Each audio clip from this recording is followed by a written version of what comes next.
Hello mga kakumpuni, good afternoon. Meron ulit tayong tanggap iPhone 11.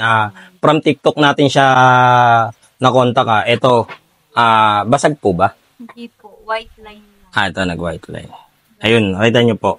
Yan. Pagkaganyan kasi LCD na po yan. It's either nabasa o nadaganan po. Kasi wala naman siyang basag sa labas eh. Ito po, papalitan na natin ngayon ha. Let's go. Natin. Ito maganda yung LCD nyo ma'am. Kasi yung iba kasi class A na po yung LCD, mga refurbish. Itong kay ma'am refurbish. Bakit? Pag may tanong kayo sabihin nyo sa akin. Ginal pa talaga lahat. Testing natin itong ipapalit ko. So, ibanda sa Solis, sir? Sa may ano sir, sa may liko. Bago mag-Abad Santos ba yun? Hindi po, gitna. Parang gitna siya ng Pampanga. Doon kasi sa Bugal yun, mga pinsan ng asawa ko. Sa Bugal yun. Di ba bago mag-Abad Santos yun? Refurbish na rin. Kumbaga yung battery napalitan na. Kasi nakaano na siya ito. May chips na siya para mag 100%. Pero tinignan ko sa ano niya, sir. Third, ano siya? Sa 3 utils. Ken 3 utils kasi hindi talaga siya hindi siya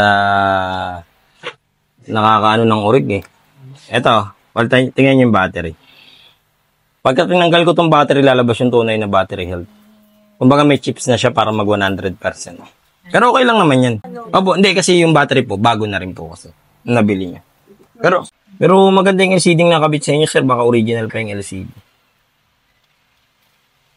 Pero yung battery po kasi hindi. Ay, hindi pala yung anong 3 utils. Wala pala. Wala yun. Sila ka na brand new.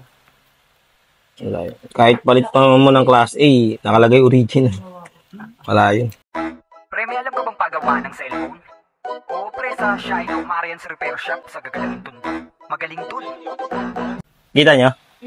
Ayun yung rig natin.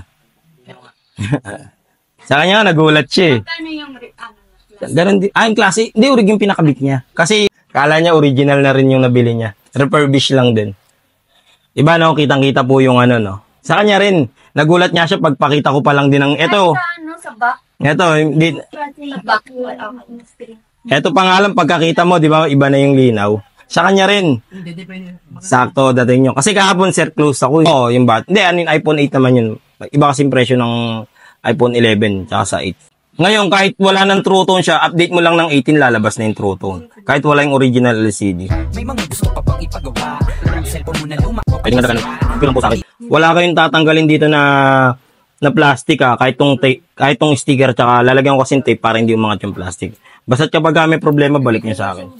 Madali lang naman akong lapitan pagka sa warranty. Wag basa, wag nabasag. Kasi pagka basag po, walang warranty matic.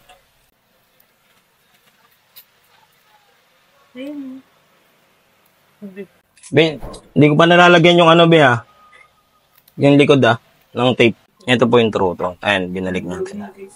Makikita nyo, iba yung linaw po. Ito po yung luma. Panin sa inyo, sir? Ayun po, nakita nyo po, masaya yung customer natin na umuwi. Pagka may mga tanong kayo, wag po kayong mahiya. Maraming salamat po. Peace yo.